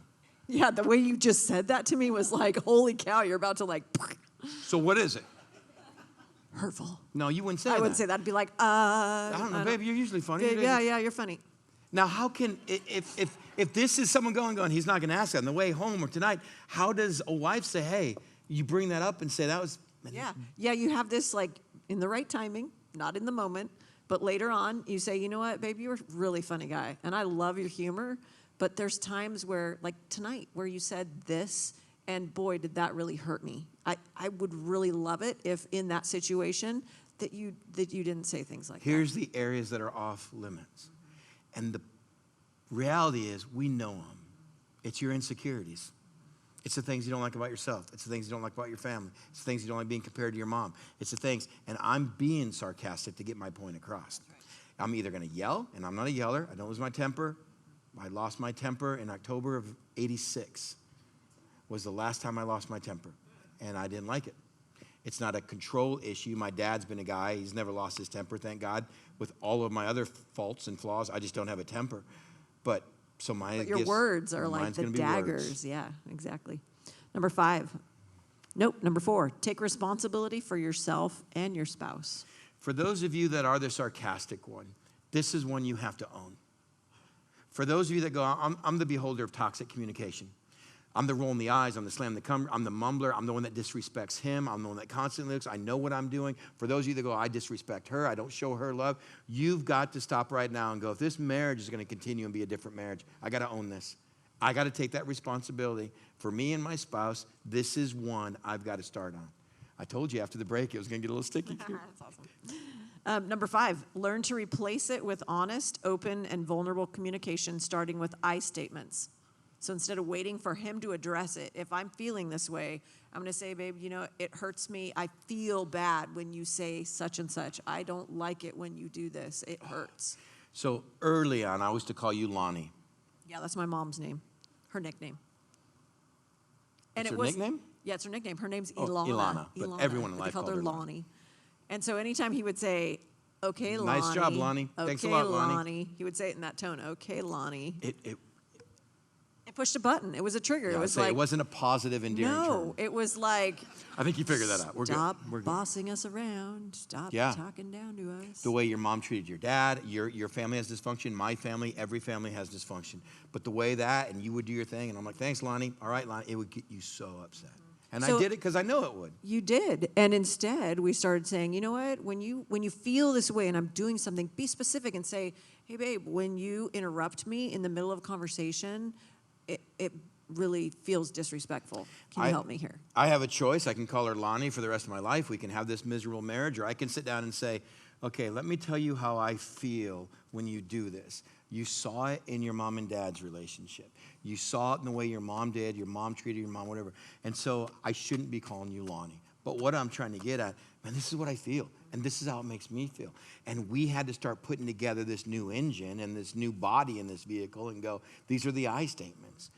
And here's the beauty of that. When you can work through that, I haven't had to call her Lonnie in decades. There may have been times where it's still there. It's appropriate. She still is going to have some negative tendencies in her family. Lord knows I carry a ton of negatives, the Brown tribe.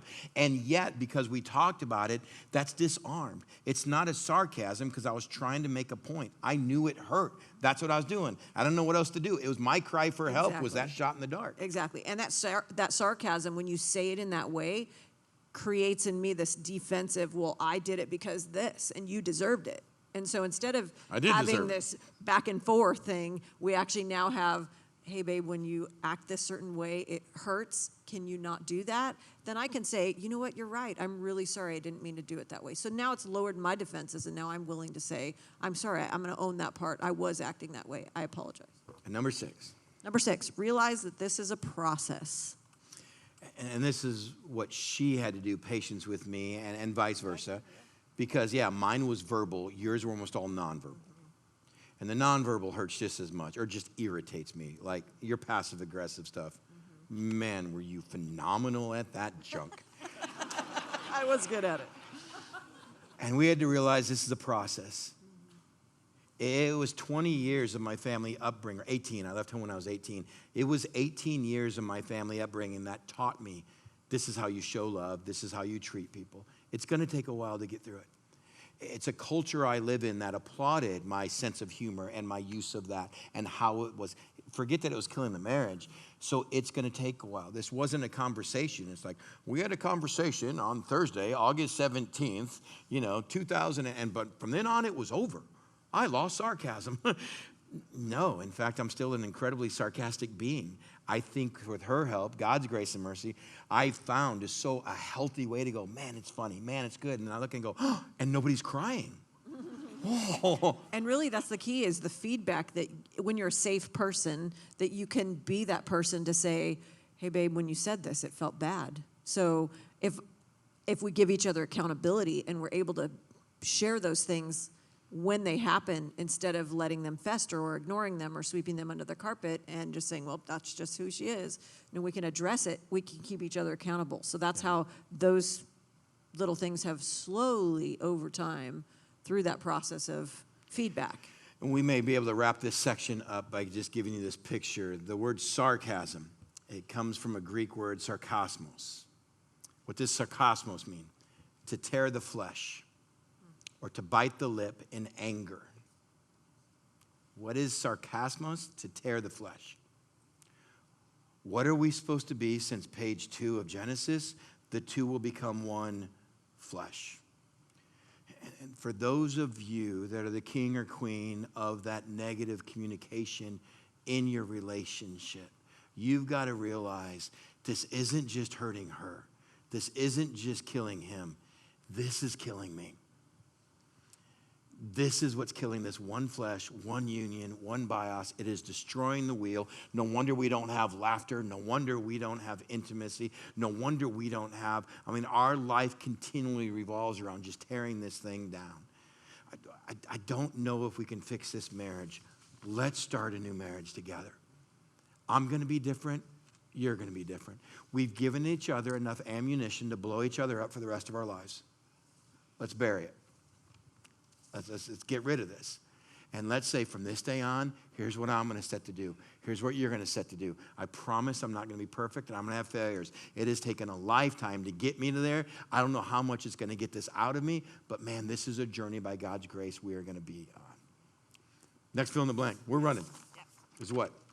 Love and intimacy begin and end in the mind. Isn't that what we just covered? I think we did. And this was one where I do a note sheet, and then I come home to her and go, this is what I think we're going to talk about. And she goes, isn't that the same thing? And I'm like, oh, they printed it.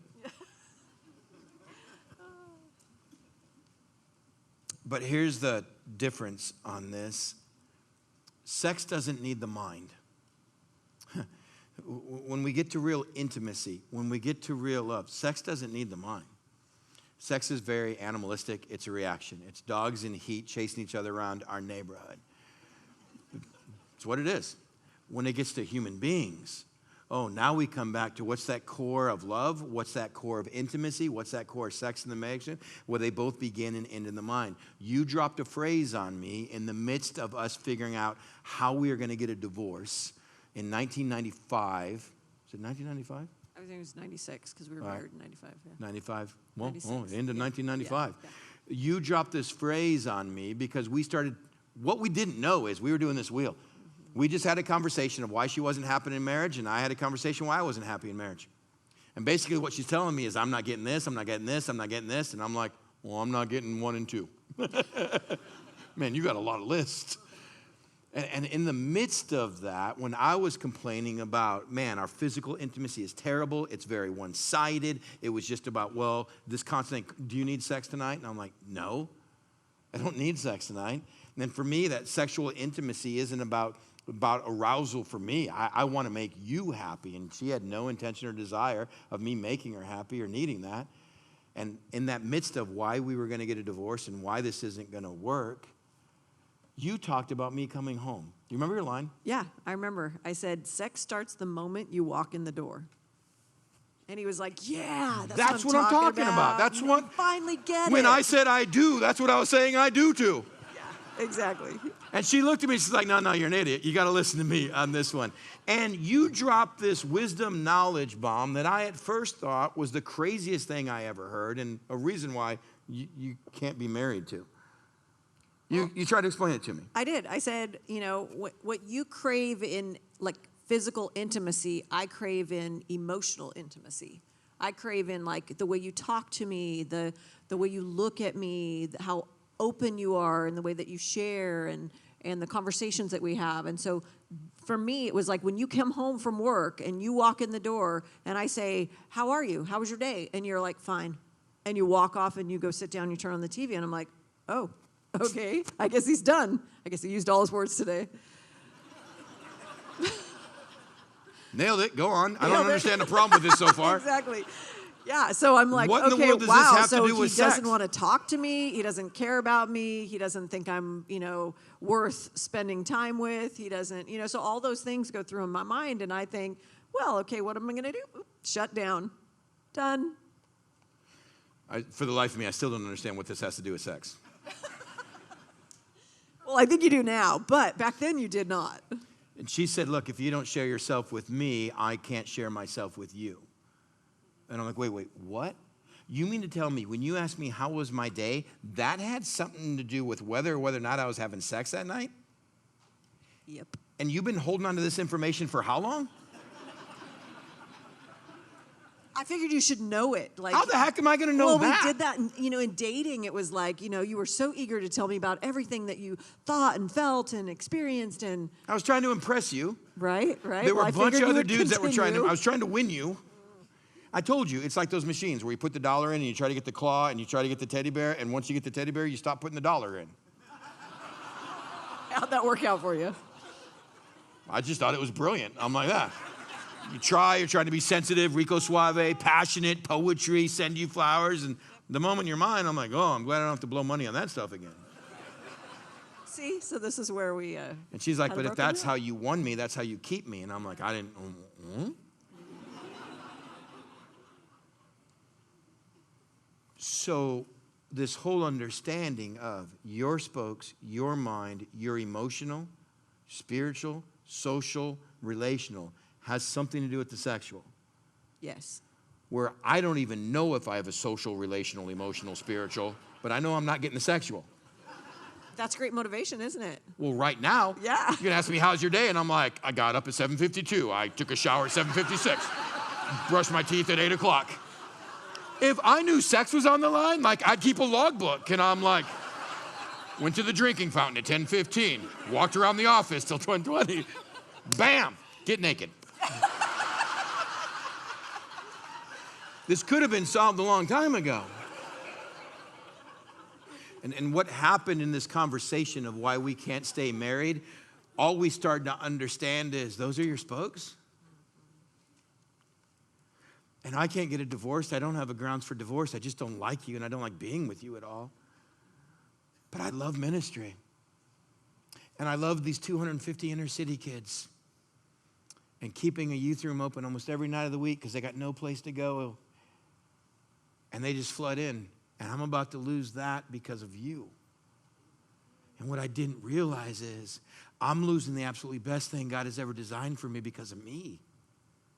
And I didn't get this. I didn't understand. Chris, it's your job to fulfill her. It's your job to understand her spokes. Now, some of you, this is reverse. Some of you are like, man, I'm the one. Guys are like, I'm the one that wanted her to share. I'm the one that wanted her to tell me. And I'm like, it doesn't matter if it's male or female. These are felt needs. And we just started going down, what's the next spoke? When I cry, you're not tender to me. I'm like, when you cry, I don't know what to do with you, man. You cry because you're happy. You cry because you're sad. You cry because you haven't cried in a while. That's ridiculous. I know. That's the way I'm wired. Sorry. So I'll ask her, is it something I did? No. Is it something I can help with? No. Is it something I can do? No. And so I get up and walk out of the room, and she'd cry even louder. And I'm like, man, why is that a hobby? That's weird. And then she gets so frustrated then because I'm not loving her the way she wants to be loved. But here's the thing. You never told me how to love you. Right. And you just expected I would know. And I'm an idiot West Texas guy who lived out in the desert. I rode things and shot things. I don't know where I'm going with that. But I don't either. But I just filtered 3 comments, and that's good. And I had no idea how to take care of you or any woman, and I needed help with this. All we knew is we fell out of love. And the emotions aren't there, and the feelings aren't there. And when you're out of love for long enough, it's misery. And when you're in misery, you don't want to be in love anymore. And I didn't want to love her. I didn't want to learn how to love her. I just wanted out. And no one ever sat down and said, hey, you've got this entire game backwards. Well, 1 Corinthians 13. Verse 4 says, love is patient, it is kind, love does not envy, love does not boast, love is not proud, love is not rude, love is not self-seeking, love is not easily angered, love keeps no record of wrongs, love doesn't keep score. You can't keep score. Thank you, you know who you are, that walked up here and said, we've been married 60-some years. You know what the secret is? We don't keep score. And I'm like, ooh, that's in part 2. You know why you can never keep score? We're one flesh. And if you keep score, someone always loses. And if someone always loses, let me promise you, you're the loser. No. I've got 27 on the board. She's got 6. You're the loser. You're keeping score, and it's one team. There's no 2 in this. Love keeps no record of wrongs. It does not delight in evil. It rejoices with the truth. Love always protects. Love always trusts. Love always hopes. Love always perseveres. Love never fails. What did the author of Scripture, the Holy Spirit, give you?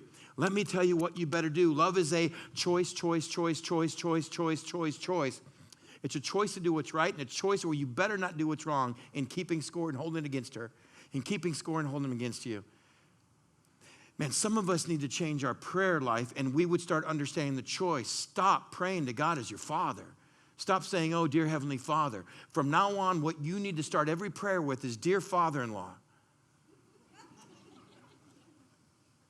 And knowing how he knows how you're treating his son or daughter, see if you can even keep talking. But stop calling them Father and just say, dear Father-in-law, you know how I'm treating your daughter.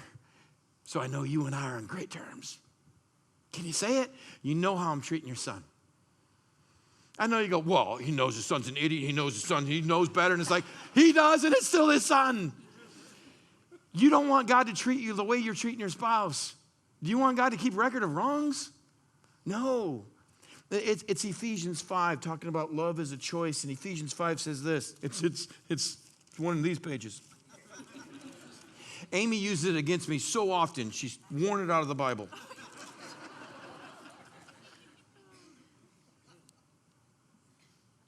Now, as the church submits to Christ, so also wives should submit to their husbands in everything. This comes right after submit to one another.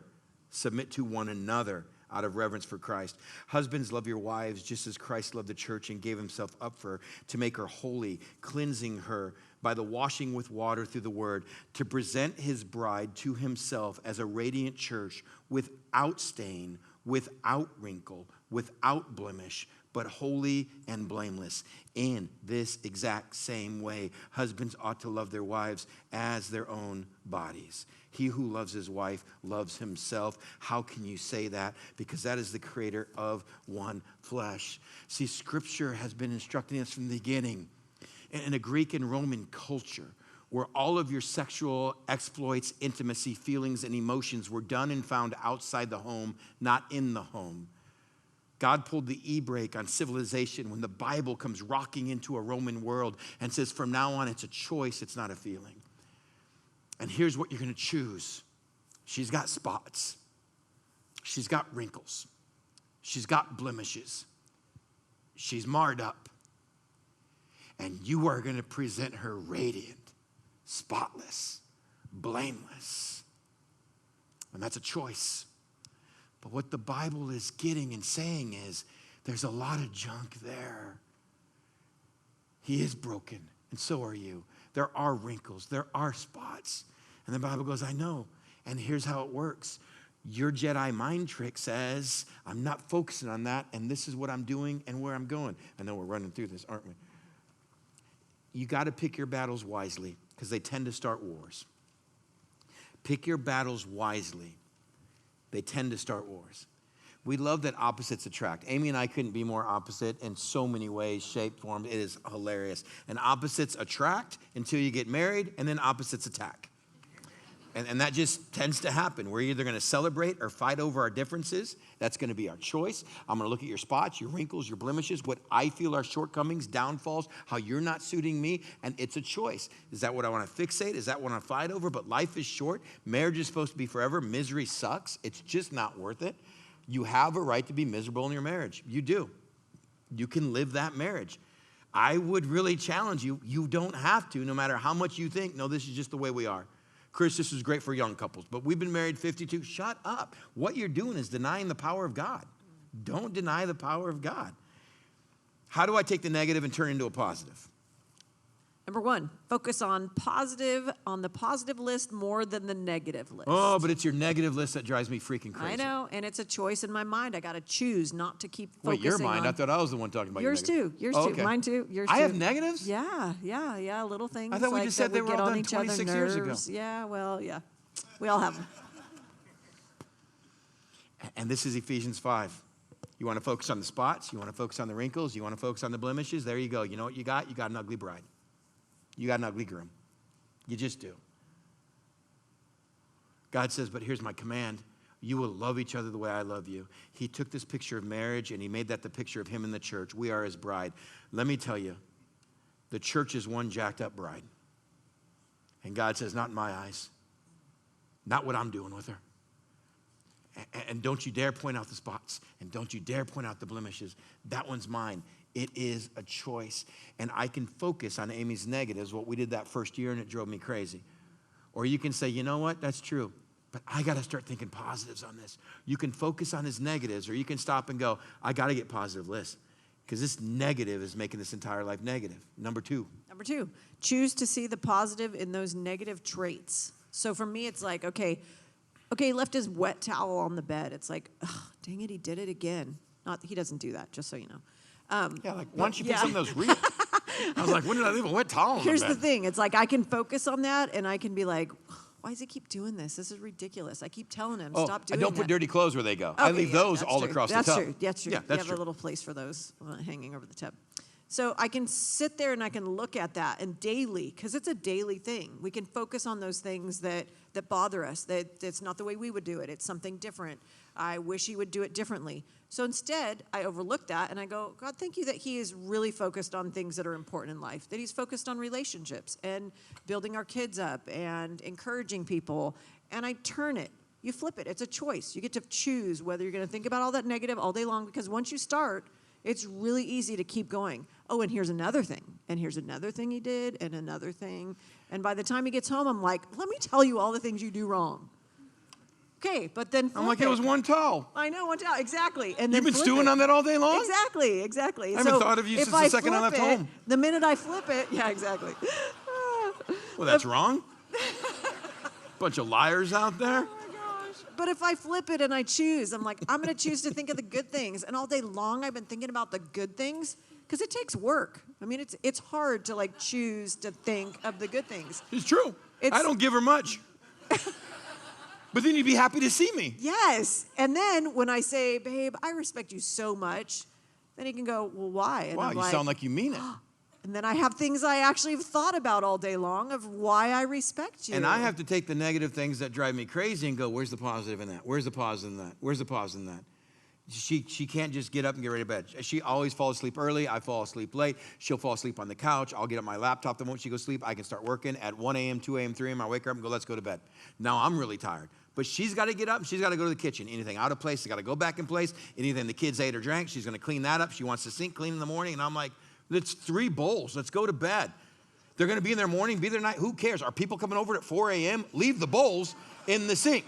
Anytime we're going someplace, the kids are in the car, we're all going out to dinner, Mom's got to go around and touch everything. She just has to touch things. And that's what he thinks. He thinks I'm touching everything. Because we see you touching Just to everything. touch. It's what for purpose. Come on now, babe. Some purpose. Some purpose. And I'm So like, when I walk who in the is door, invading the it house looks when we're clean. gone? And I've got to sit there and go, where's the positive in this madness? In the midst of it, and I go, everything's got to be. And I'm like, oh, she saves our family. Like, we'll go on vacation. She'll bring an entire CVS.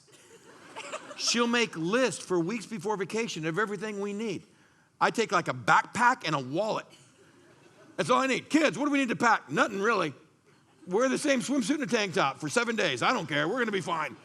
Wherever we go, we have everything we need. Why? Because everything has to be in order. Everything has to be touched. Everything. If it wasn't for you, I would take our 3 kids on vacation and come back with 1. I would. And probably have no clue what happened to the other. I'm like, babe, I don't know. I just don't know. Everything, no matter where we go, everything's in order. Everything's in place. The house is. And I'm like, okay, if that means I have to sit in the car every single time we go somewhere for an extra 8 minutes, but that woman and that irritating behavior saves and covers my family and my marriage. Turn on your 80s music and wait. Just wait. What would life be without that negative? Ooh, ugly, disastrous, and no one would ever want to get within 100 yards of our home. And she makes it an amazing place. You take those negatives too and go, okay, where's the positive in this? Where do I find that? It's Ephesians 5. It's 1 Corinthians 13. It's a wheel. It's the bachelor. It's the bachelorette. Selfishness will kill our own hopes and dreams. What we've asked you to do tonight, and some of the stuff that we're challenging you to do, you've already sitting there and go, this is going to be hard. I don't think we're going to do this. I don't think it's going to work. I promise you, selfishness is going to kill your own hopes and dreams. Yourself. Marriage is incredibly unfair. This is hard to do. But the marriage you need, the marriage you really want, begins and ends with being unselfish. Chris, I don't think God can save this marriage. Did you really mean to say that out loud? Do you really think whatever you've done to your marriage over these last 8 months, 8 years, or 38 years is beyond the control and scope of the Creator of you and them in marriage? God just needs two unselfish individuals to say, here's what we've done with marriage. We're done. We're willing to see what you can do with marriage. And the only ingredient he needs is obedience. I will be honest with you. I'm ashamed to admit it, but 26 years ago, the only reason I started trying is because I wanted to save my job. I did not want to love her, and I did not want to save my marriage. I just wanted to save my job. Because I knew saving this was futile. And what God did in the midst of that over those next couple years was absolutely amazing. Not perfect. Well, I give her plenty of issues and ammo. Ephesians 5 says, here's why you're going to submit to your husband and respect him as to the Lord. Did you get that? Ladies, do you understand how beautiful that is? What God's saying is, hey, honey, he doesn't deserve it. He hasn't earned it. Otherwise, the Bible would say, respect and submit to your husband as he has deserved. It's not there. God goes, ladies, you submit and respect your husband. Yeah, crap. You're going to have to do it for me. You're just going to have to do it for me. He ain't giving you much. Husbands, you will sacrificially, agape, kill yourself for your wife the way I did for the church. And you will not point out the negative. Not if you're going to pray to your father-in-law. Or if you want him to start keeping lists, you will not. You will fill those spokes. And you will present to her a beautiful, radiant, unblemished, unwrinkled, unaged, ungravity-touched, unbodied, delivering 3 beautiful children. And you will make her feel valued, fulfilled, and secure with your words, your touch, and your presence. And it changed marriage forever. If our marriage isn't our first priority, then our marriage sucks. I promise. I know you're looking at blanks, you're looking at your watch. We're not doing the marriage cycle. We put that on the page in case we had time for it. We don't. It'll pop back up on our next date night months from now. Don't worry about it. It was a filler. I told Amy, he was like, do you think we're going to get to it? And I'm like, well, if we're short. And Amy looked at me with that. And I'm like, yeah. When have we ever been How many short? times have I been short? If our marriage isn't our first priority, then our marriage sucks. And let me just tell you, culture is designed to attack and destroy marriage. Why? Because God created it. Because God made it the picture of him and his church. Because he knows it will destroy your joy. It will destroy your happiness, and it will destroy your intimacy. And he knows if he can destroy your marriage, he will destroy evangelism. Because none of your friends and neighbors want to be like you. Our marriage is under attack. In our culture today, everything is set up to go against us. This has to be my first priority. Otherwise, I promise you, it's broken. Because the deck is stacked against you. And we have a God that's in your favor. He just needs you to start today and say, okay, I'm done. I'm going to ask her, or I'm going to ask him, how do I need to love you better? And what they say, I'm going to start doing. No is still no in marriage when it comes to sex and intimacy. Don't ever walk out of this, our submitting to each other, and take that as a biblical, you have to do what I want to do to your body or my body. No, no is still no in marriage. Make that clear before we close this. You prayed for us. Can you pray for us again? And you guys don't show up to church this weekend until 5 minutes late, and then we'll be even. Like you show up early. Oh, God, thank you so much. Thank you for just the wisdom that you give us, the example that you give us on how to live and how to do this in a sacrificial way and in a way of serving each other. And God, I just pray right now that you would be with each one of these couples, God, that everybody that came tonight, God, that you would just make yourself so clear and so present. And I pray, God, that we would really surrender to you, that we would surrender all the things that we don't like, the things that we don't know how to change, the things that we're struggling with right now to even like bring up. And I pray, God, that you would give us just a peace right now and a clarity and just the ability to be able to just choose to be obedient to you. God, show us what that looks like. Help us to really take time to really hear what you have to say, to be able to understand what your perspectives are. God, give us that desire to just seek after you daily, not just once a week, but daily, to be able to find out what we're supposed to be like. And so, God, change us from the inside out, make us in your image. And God, I pray that these marriages, God, would just be glorifying to you, God, and that the people around them that come in contact with them would just be so amazed and in awe of what you've done in their marriage. And we just love you and thank you. In Jesus' name, amen. Hey, let's thank Chris and Amy here. Stay. Awesome. Stay here. Hey, a couple things. On the back are some different resources because you're here today and you go, hey, why do I continue to make this happen? And I got the spokes here. I'm going to figure that out. Is there anything else? We've got some ways that you can be encouraged in your marriage. The number one is get with other Christian friends and meet with them regularly. It's called the Life Group. And when they say, hey, I'm struggling or something's going on, don't try to fix them. Don't try to give them a bunch of advice. Go listen and say, I'm here. I want to walk through you in with this because it's your most important relationship other than with Jesus. There's other things there. You could be in crisis. We're here to help. We've got resources because it's the most important relationship. Besides that, anything worth much costs much.